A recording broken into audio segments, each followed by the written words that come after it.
money movement. Have you ever imagined that money has a figurative expression? Have you ever wondered that money is somehow like a human that moves from one place to another? And the question you have to ask yourself, does money really move? Does money really have movement? Does money really transport itself from one place to another? Well, whether you guess right or not, all those questions will be answered in this video. But I will quick to tell you that money moves. There is what we call money movement, and there is where money runs to on every day. And the assignment of this video is to tell you exactly where money runs to. Where money runs to.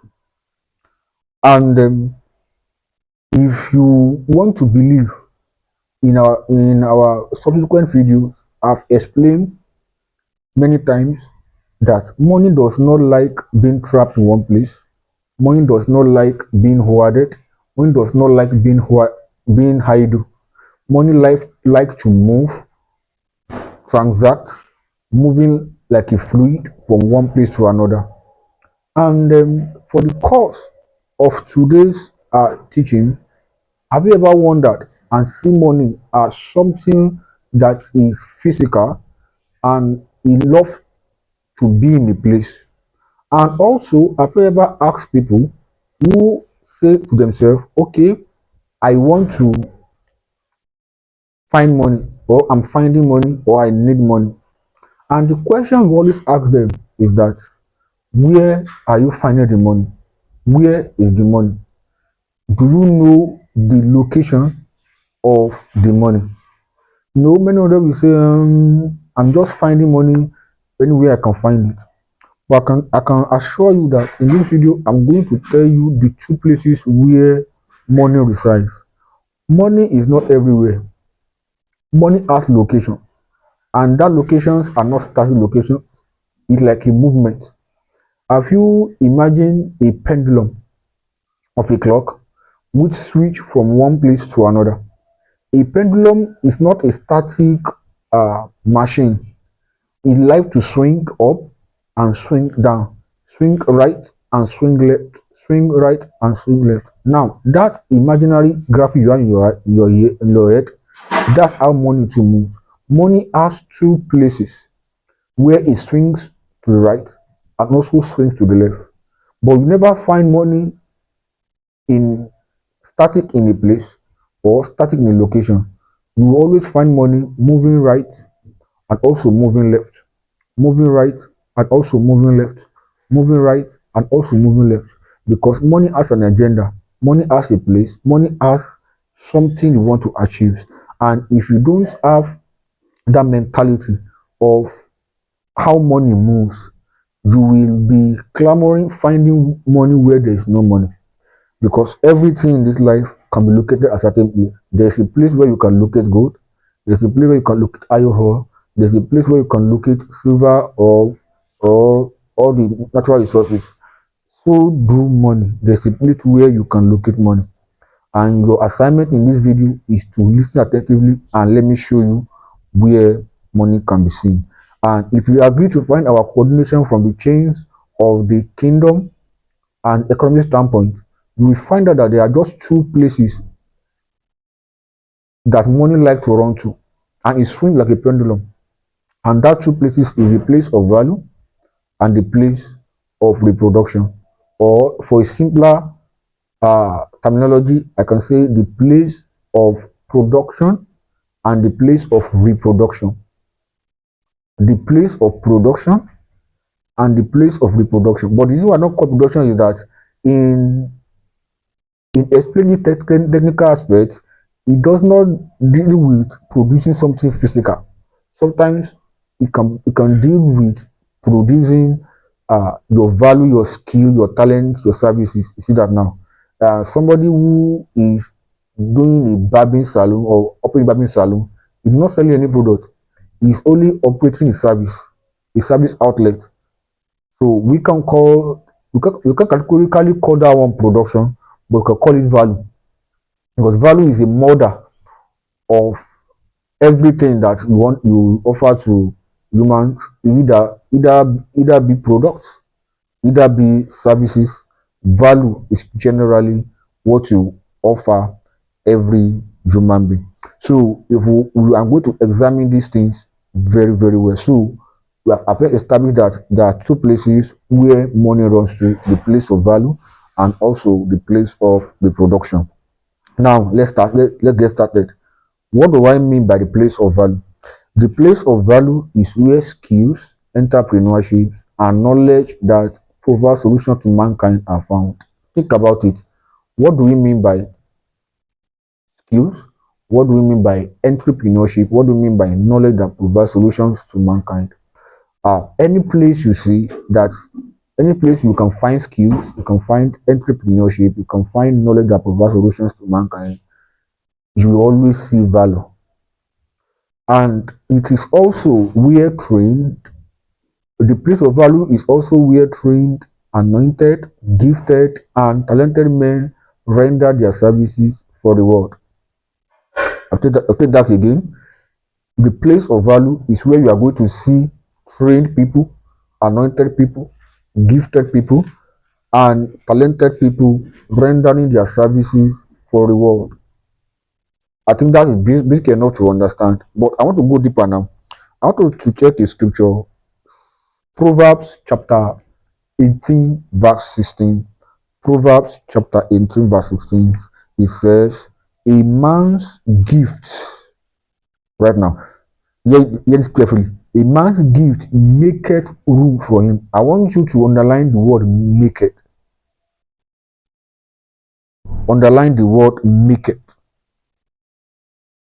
He said, a man's gift maketh room for him and bringeth him before great men. I want you to underline the word bringeth, because the anchor of this value will be anchored on these two words, especially the first one, maketh. A man's gift maketh room for him and bringeth him before great men. From these scriptural illustrations, we can denote that there is no room for anybody at the top. Let that first get to your mind, let it get to your soul, let it get to your skull.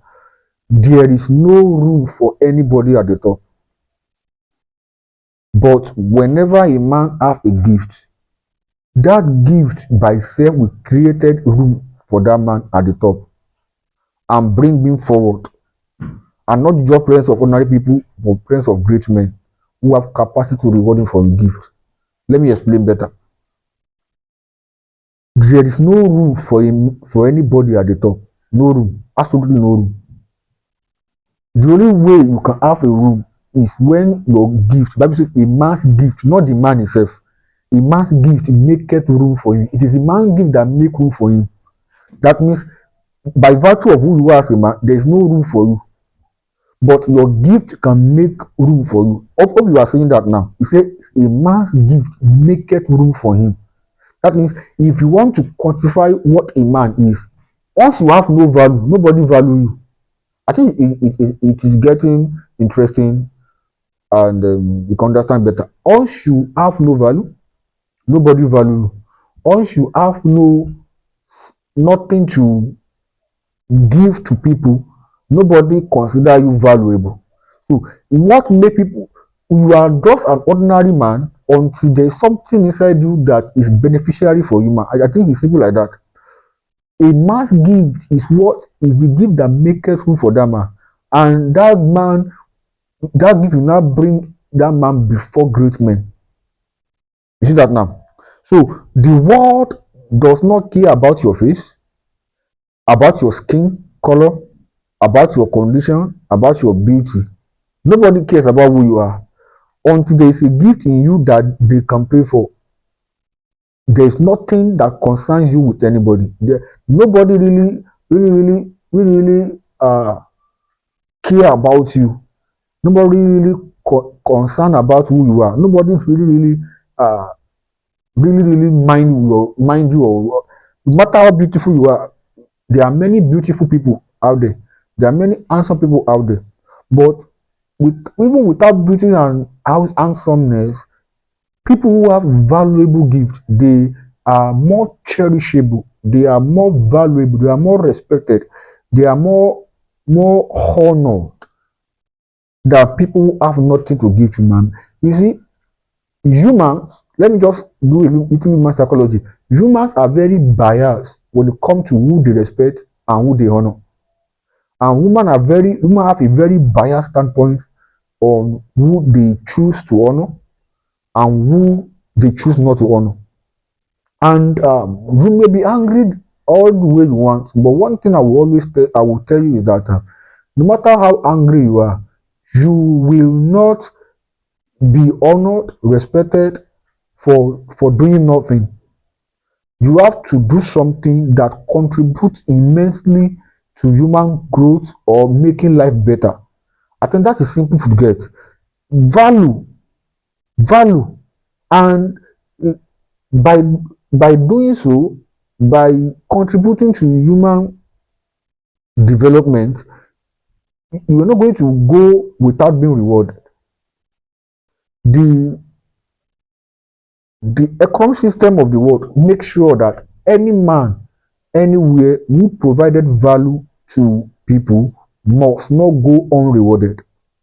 Now, value givers are set of people who have developed their gifts over time and present it before people with an appreciated price as their reward for exploit and professionalism.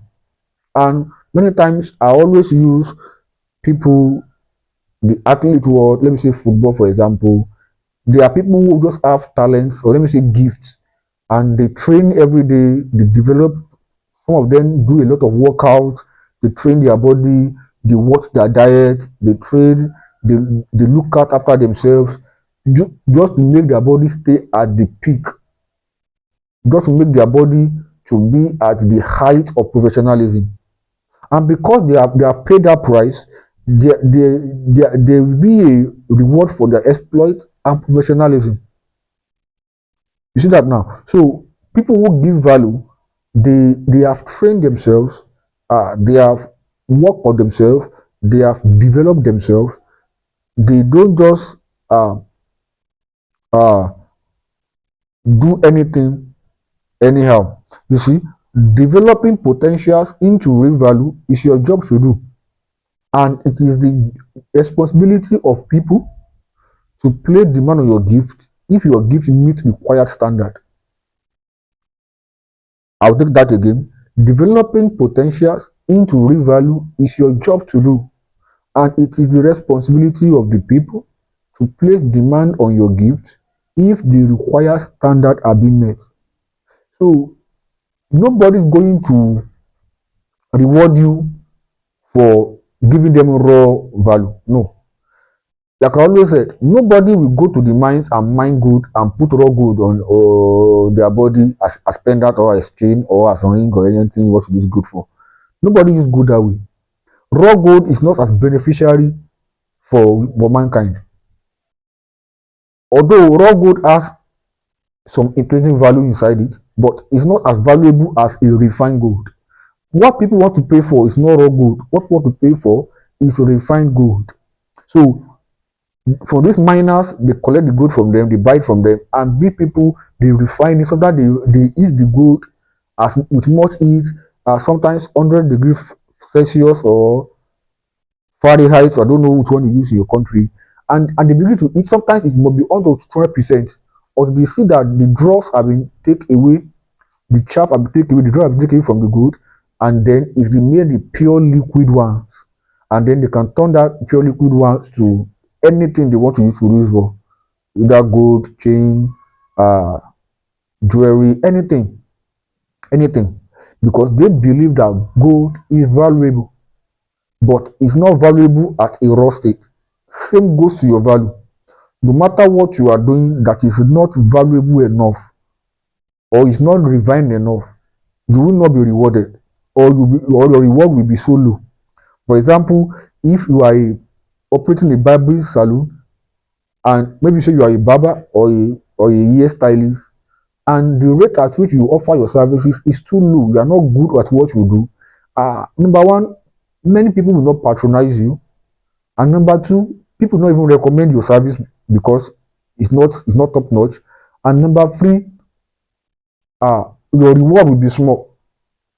But compare you with other people who knows what they are doing, who have refined, who have trained, who have paid for extra classes to make sure that they are top of their game. Number one, they will have more customers. Number two, they will command price at their own terms, and people will be willing to pay. Number three, they will have referrals. People want to refer them because when you do a good job of people's hair, people will ask, "Where do you do your hair?" Say, "I don't do a so stylist salon." Say, "Wow, can I book a session with them?" Say, "Yes." And before you know it, your what you do will be what you really um uh advertise what you do. So developing potentials, developing your skills, developing your value into a real thing is your job to do, and it is responsibility of people to place demand on your gift if you meet required standard. So there is nothing that meets required standard that people will not choose to reward. No, people will choose to reward it. People will choose to pay for it. People will choose to work with it. People will choose it as a brand. You see that now? So you must know how to do your job well. Maybe that is simpler words to say. You must be good at what you do. You must be at top of your game. That to the extent that by the time we gather you with 100 others who are doing the same thing, you are going to excel them more. All of you will do the same thing, but you are, what do you call it now? You are very, very active. You are skillful. Your job is very different from other people, or your result is different from what other people provide. That is real value. That's what men want to pay for. Although I will still discuss much on this latter part of this series, but on how to develop our value, and how to get empowered to compete in marketplace. If you don't find yourself in this kind of this pendulum, then it is against the law of money. You be careful now. If you don't find yourself in this pendulum of value, it is against the law of money to allow people to reward you. Nobody reward a man for presenting nothing to people. No one. No one. I repeat again. It is against the law of value, or it's against the law of money to allow people to reward you for doing nothing. Nobody reward a man for presenting nothing to people. If you don't have something to present before people, nobody will reward you for doing nothing. You can't be idle, you are broke, you are lazy, you are not hardworking, you are just there. No, nobody will reward you for doing nothing. Are you getting at all now? Nobody wants to see what you are doing. Nobody cares about what you are doing. People only cares about what you can do for them and what they can pay you for or reward you for. You get it now. So it's a very simple analogy that is also difficult for people to understand. But no matter what you see it, you must be able to present something valuable for people. Let me take, for example, from my own end as a man of God, and I always say it. I will keep saying this. I'll keep repeat this example, that as a man of God, you are called to solve a problem.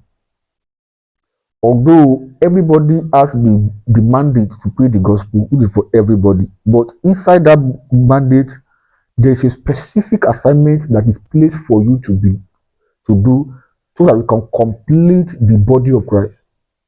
The whole assignment of the gospel is so vast and big, more than what one man can handle. The harvest is so much, the harvest is so large, but laborers are always few.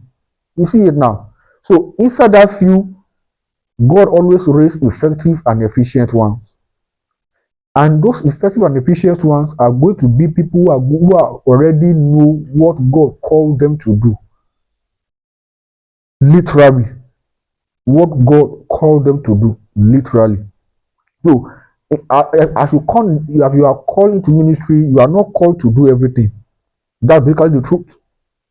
There will be you can preach every areas of kingdom truth. I agree, but there will be a major core area that will be your major center of focus, or let me say your core assignment. Some people their major vocal voice will be around faith. Some will be around finances, like the way I do. Some will be around discipleship, transforming souls, like the way I do. Some will be around relationship and marriage. Some will be around healing and deliverance. You see that now? Some will be around missionaries. You see that now?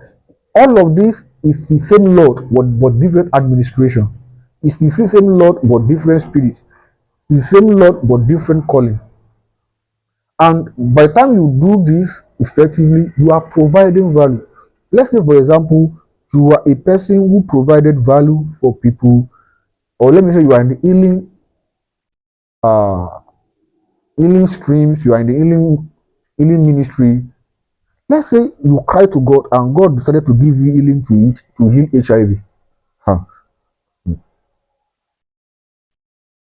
Do you know how many HIV AIDS patients we have in the world right now? Now imagine God gave you that kind of anointing to heal HIV. Do you know how many people that's going to come to your healing service? Let's say you don't even know how to heal any other thing. Just say HIV heals only. You can heal. I'm telling you, and I kid you not, that people will come all over the world to your meeting. They don't mind what will cost them as visa. They will come, even though many of them are sinners, they are immoral people. For the sake of that there is a healing somewhere, they will come. And let me tell you, if you heal 100 people, for example, I can tell you firsthand with experience that 80 out of 100 will come with reward. At least 80. All of them will not reward you because some people are very ungrateful. But some people will pay you that I have been finding this healing for a long time, and somebody later gave me the healing that I want, and I won't let you go unrewarded. Not because you are merchandising anointing for earthly reward, but the law of money, the law of the kingdom suffices that when you minister to people spiritual things, they must minister back to you their carnal things, their material things. Everybody will not come back, but some people will be too grateful. Imagine a pastor who can only heal cancer at every stage, either cancer, maybe stage 1, stage 2, stage 3, stage 4, or anything. Do you have people that are dying of cancer now? That man can heal cancer. Anything you call cancer, either cancer of the lungs or cancer of the skin or cancer, anything you call cancer, once you attack cancer to the name, the man can heal it. Let me tell you, that man is providing value. In this sense now, spiritual value, because that's where, as a man of God, that is where I'm reminiscing from. Spiritual value. That kind of person will never go unrewarded. Because for people, you know how much people have paid on medical, on chemotherapy, on drugs, medical aid to be free from cancer. Yet some of them still die of it. Some of them are in pain. Some of them their life is their date of death have already been signed. They have to die. But somebody miraculously heal them. Do you think some that kind of people will let you go rewarded? Considering the fact of how much they are even spent in medical expenses that there's no even healing yet. It's like you are giving them another new life. That's what it means. So they will be too grateful to allow you go unrewarded. That's what it means. So when you don't present something valuable to people, people don't see it as something to reward. That's the problem. So even as a man of God, there is something you must be doing. I just use Eli as an example. There are other set of ministries that command reward. Something like marriage, a relationship. Do you know how many marriages have been broken? If God give the anointing to settle conflict, marital conflict, do you know how many marriages you are going to save from divorce? I know some people says uh 10 years is the mark of sustainable marriage.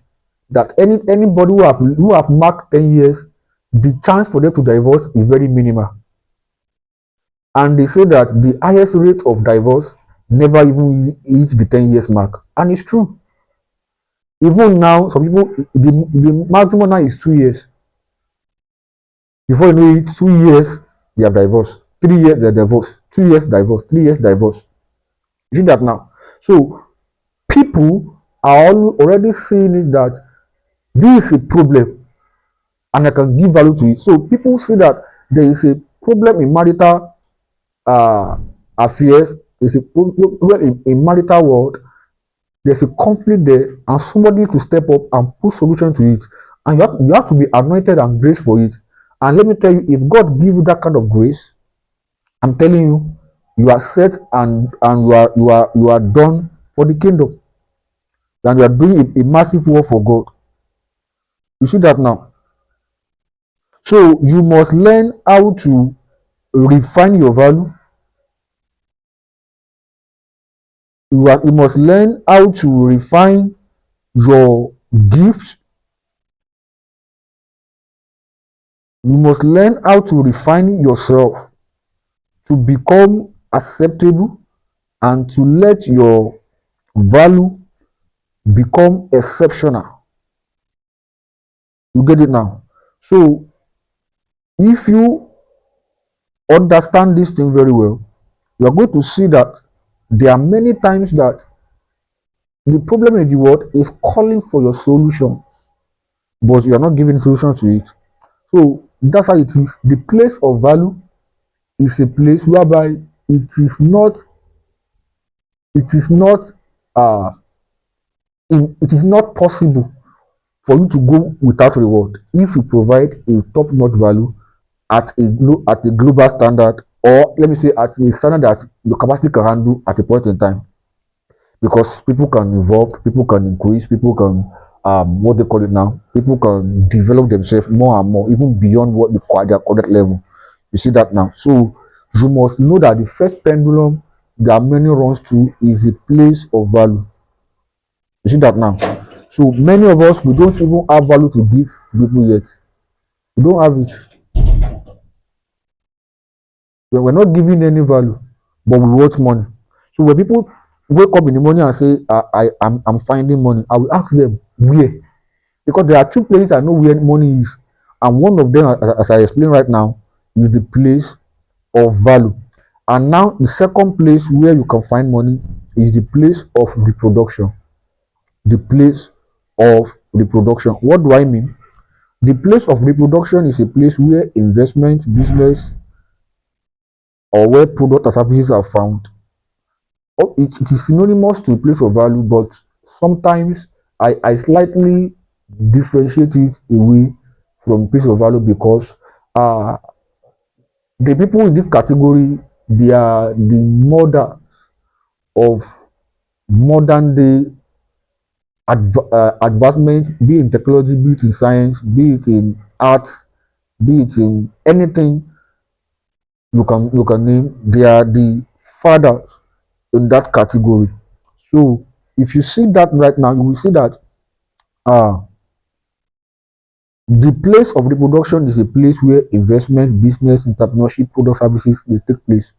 But what you're going to see that in that place is that it is not mainly business or investment or anything. It is mainly the people call it, let me say people call these people, they call them production, but I call them reproduction because um I believe all things have already been produced by God. I believe it is only left for man to reproduce, replenish it, and then multiply them, and then money will begin to flow to you. Let's take for instance the agro-allied world. Let's say poultry farming. You are farming fowl, let me say hen or chicken, what they call it. Uh, there is no new hen in the world, except the one that they just fabricated the hybrid hen. But as far as God is concerned, God is the one that first created the first hen, the first chicken, as we all know it. And then if you take those chicken and you begin to reproduce them, that's why I call it the place of reproduction.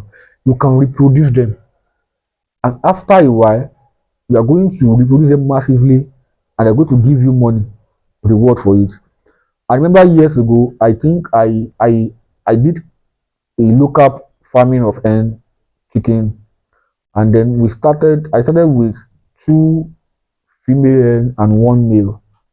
And in just 6 months, I lost count of them. Before I used to count them, after a while they became 15. After a while they became 40 because the hen they give birth to, I think, 10 chicks like that. The 10 chicks. At the time they become 30, they become 40, they become 45, they become 50. When they become 50 or 60 or thereabout, I lost count. I don't know the amount of hen I even have. Because sometimes if I wake up early in the morning, I will just give them food. I will go out till the following day. But this hen are just local breed, so they know how to fend for themselves. You see that now. So I just give them food in the morning and then till following morning again. So I lost count. I know in that scenario, there are people, there are my neighbor close to me. I didn't know that they used to kill this hen and they used to eat them. I just felt like every day, every week they kill hen, sometimes twice per week. You just kill chicken, you boil them, eat them. But me, I don't even have time to even kill them or eat them. You just boil them, eat them, boil them, eat them, boil them, eat them. But no, funniest part is that no matter how they kill them and eat them, they didn't even reduce. They keep increasing. They didn't reduce. They kept increasing and increasing and increasing on daily basis. Even snake kill some. Some died of different kind of termites, and some died of different kind of sickness and all of that. But they still kept increasing. You know that now. If those times I don't have much value, I don't have much knowledge of about poultry, but I just love rearing animals. If I have knowledge, then even if I'm selling those chicken 1,000 naira per one, do you know that I can be selling 30 of them every month? Because the rate I think they keep increasing was very alarming.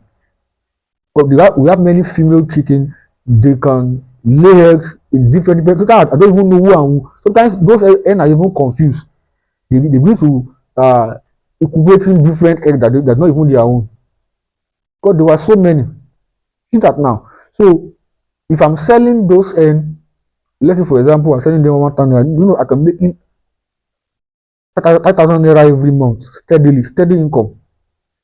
And sometimes I'm not even give them food because they are local breed, they don't have to fend for them, they know how to fend for themselves. If I'm sending them to local markets, I can sell as much as 30 pieces of them every month and they still keep increasing. You see that now? So it's called reproduction. It's something that God already given and then we produce it. What about mangoes? A seed of mango can give you multiple trees of mango. Just matter of time. That's why maybe people have mangoes farm, they have cocoa farm, they have rubber farm, they have palm tree farm. The list is endless. So, and these are clearly agricultural products that have been created for the book of beginning, the Genesis, and God has given us the mandate to multiply and replenish them.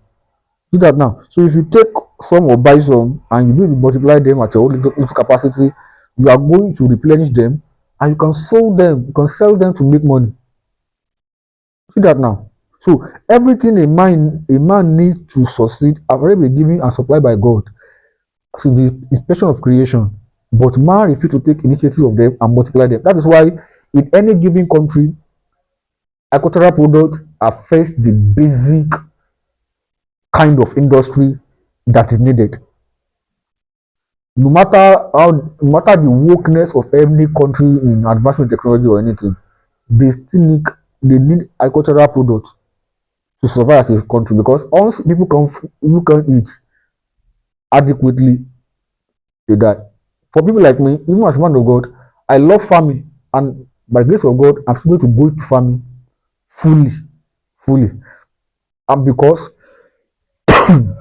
excuse me, excuse me, farming is a kind of things that make sure that it keep the country running. No, but all of us cannot leave the farm and go to the city and go and be working for white collar job, go and be working for uh, science and technology. They are good, but even though you are in the lab doing science and technology, discovering new things, you still need to eat to survive. Am I correct? Yes. That's why agro-allied products are very essential in the economy. They are the first basic line of survival that any country can have. They are the first basic line of survival that any country can have. I tell you, I kid you not.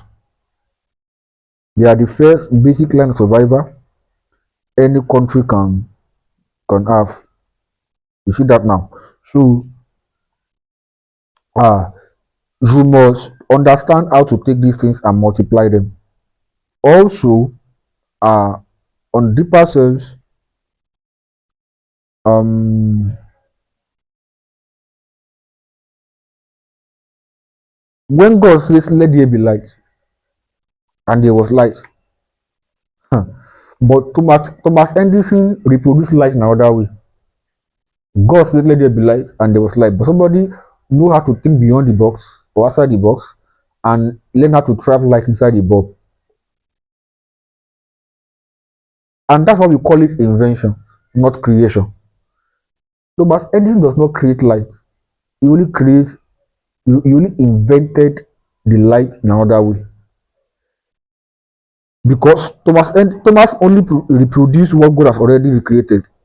When God said, "Let there be light," somebody took it literally and trapped the light inside a bulb or a fluorescent flame or whatever it is we call it. You see that now. There are people that take some initiative to take cocoa as well and they reproduce it into beverages. Some took cotton from the farm and reproduce them and turn them to fabrics. Some they mine iron ore and reproduces them and they reproduce, they make different metal out of it, and the list is endless. Cotton is a farm produce given by God, but some people reproduce that farm produce and make fabric from them. They make clothes from them. They make different kind of things from them. Some people they took cocoa, they make beverages from them, all kind of things from them. Some people even use cocoa for cream and all of that. The list of cocoa usage is endless. Some people even use palm tree. You see the people planting palm tree everywhere. They use palm tree to do some beauty soaps, detergents, cooking, a lot of stuff. Palm tree usage is endless, very very endless. So you will see that the list is endless, and people know that we can take this natural normal thing as something we can reproduce that benefits human being.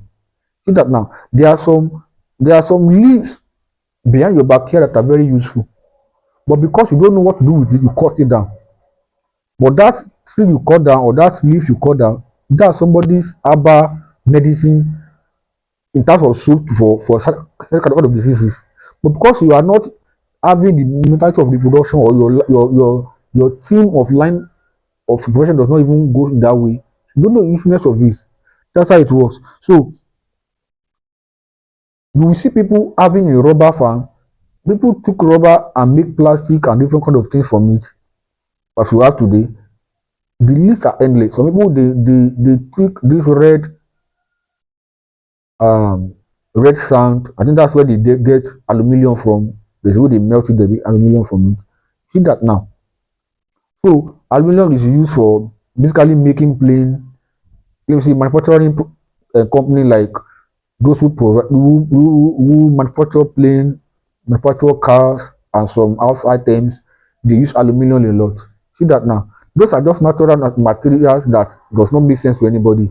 but because somebody can take it beyond and begin to refine it or reproduce, as you call it, they don't have money from it. So the place of reproduction is a place where you are going to see many business thrive.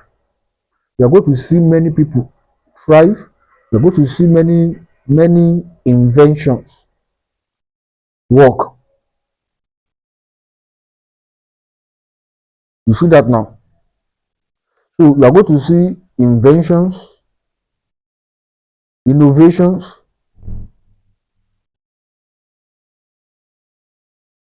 and ideas in this place.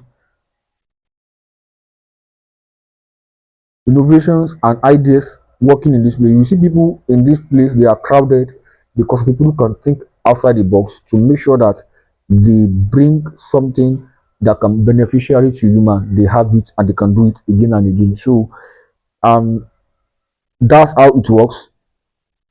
Yeah. So these are the places where money runs to very fast because they deal with daily needs of men and unavoidable necessity that men cannot do without. So product and services at the other side pendulum you must find yourself. If you have no value to offer mankind, then you must have products and services to solve daily needs of man, and you'll be rewarded for solving your problem. And let me tell you something before I round up. I felt like there are many people who have become fathers of invention, like Michael Faraday, Thomas Edison, Albert Einstein, Nikola Tesla. They are this is endless. But let me tell you something. The person that invented electricity does not invented it from out of nothing. He still use these materials together to trap electricity. Electricity is like a wave trapped inside a current. It's like a surge of uh I forgot this thing now. There is sort of power, like atoms, what we call it now. I'm not a student, but just like trapping power inside a container. That's what electricity means. And somebody discovered that thing because they can think beyond the box. Look at, is it about Einstein now that discovered the law of gravity? History made also understand that he was sitting down in his backyard under a apple tree and he saw the apple fall down, I think so. And then he asked, why did the apple fall and not suspended in the air? And he started on the research, and from then he began to develop idea that there is something we call law of gravity, that everything that goes up have to come down. Do you see that now? Everything that goes up must come down. And truly, he is right because everything that goes up must come down. But as simple as that law is, as powerful as it is, somebody still go ahead and develop another law against that law that says an object can fly and can be suspended in the air with gravity doing nothing to it at will, and it can come down at will. See that now? And that's what we call the law of aerodynamics, whereby a plane can go from the ground and suspend the air, and when it's time for it to come down at will, it come down at will. Except other natural disaster occurrences that happen in the air, the plane has to come down at will and landed safely at the airport. You see that now? And one of the law that made that thing happen is law of escape velocity. And that law says an object can run 30 kilometers at a very high speed, and after a while, it can begin to levitate and suspend in the air. And the law of gravity cannot do anything about it. That's what we call law of escape velocity. Am I correct now? So these are people who think beyond the box and begin to make sure that life becomes easy. How can you think like there's nothing that fly in your ear except bird of the air that fly in your ear before or your eyes before, and you just think beyond you and say, let's use something that can fly in the air as a means of transformation? That goes beyond normal thinking. That goes beyond normal human thinking. You see that now? So for people to sit down and begin to develop idea on how to take something that can go from the only birds can do availability, but human too can produce it. What about the person that developed railway? What about the person that developed radio wave that you can send a signal into some magnetic field all of that thing, and you can transmit air wave over the air, and somebody that is far away from you can be hearing what you are saying. What about headphone, handset, smartphone? Somebody can make it and I'll be calling from here. Somebody who are far away from London be hearing what I'm saying in real time. Before they used to use mail to send messages that can take 3 months, sometimes 6 months before you get where you sent it, and sometimes it will take another 3 months or 6 months to get back to you a reply. See that now. But now the world is fast. In the trickle of an eye, you can dial a message and it will land there in the same second you send it. Same second, same millisecond, without any delay. You see that now. So these are the people that have our money, and they keep go and check around the world. People who have stationed their what do you call it now? Who have stationed their artistry around reproducing things. They are the ones that have most of our money because they have learned to put everything at the hands of people who can reproduce it and who can bring money to it. You see that now. People want to see what you can do for them and they can reward you. Look at it now. So it is not hard for you to get rewarded. It's because you are not ready to put anything before men valuable enough for people to pay for. It's as simple as that. So if you are not ready to put anything before men that men can reward you for, then you can't have money. So and this is only has already solved the problem of people who wake up in the morning and begin to think, oh, I dey find money, oh, I'm finding money, oh, I need money. The question that do you know money movement? Do you know the place where money moves to? Because categorically, these are the two places you can see money.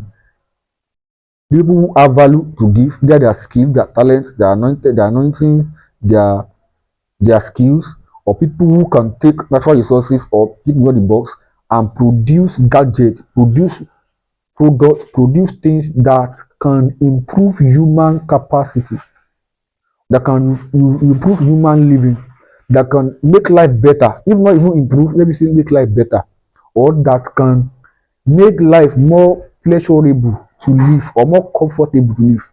Either way. So these are the things that we must think and we must begin to believe that should happen. And these are the things where money follows. These are the place where you see money.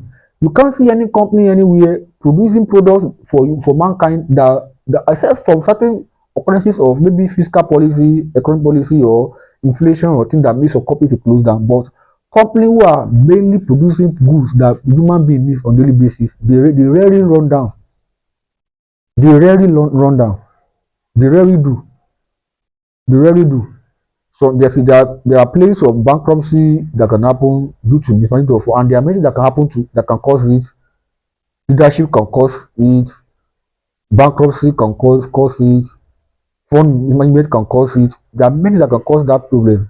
Many things, many things. I kid you not. Many things can cause it. But one thing I can assure you of is that out of many things that you believe, or out of many places you think you can find money, these are the two major places that you can basically find money. Any other place apart from those places, what you are going to see there is crumbs. People who control real wealth, you will find them in these two places. People who control real money, you will find them in these two places. People who have money, who are really rich, you will find them in these two places. Either one, or find them at both, or one after. In fact, one is enough. For a lifetime, one is enough. And that person will never be broke again because he have understand the switch of the pendulum. And your own is to master which one can I go, which one can I enter, which one will suffice me, which one will help me to get rich. These are what I call get rich quick. It's not what you are doing when bring 1,000 and take 3,000 after 2 weeks. That is rubbish. These are the real get rich quick scheme that even your children and your unborn children will be beneficiary of it. You get it now? So you must learn to know that everything you see, it is not just about money. It's about what can I do for humanity. Learn to change your mindset, change your thinking. What can I do for humanity? What can I do for humanity? What can I do for humanity? That should be your purpose of thinking. Anything that goes beyond what you can do for humanity, I kid you not, you are wasting your time. You are really, really wasting your time. And it's going to tell on you at the end of the day that you are wasting your time, because on a deeper mindset, it is going to tell on your finances, and you're going to be broke. Very, very broke. Very, very broke. I kid you not. Very, very broke.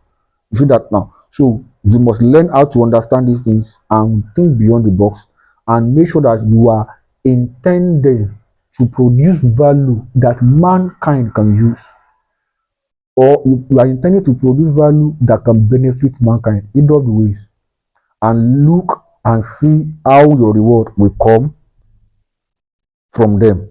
So I think you have understand money movement, where money move to, where money can be seen, where you can see money active. These are the two places. Any other place is a joke. Let me give you liberation, and let me give you financial freedom as quickly as possible. Any other place you see money apart from these places is a joke.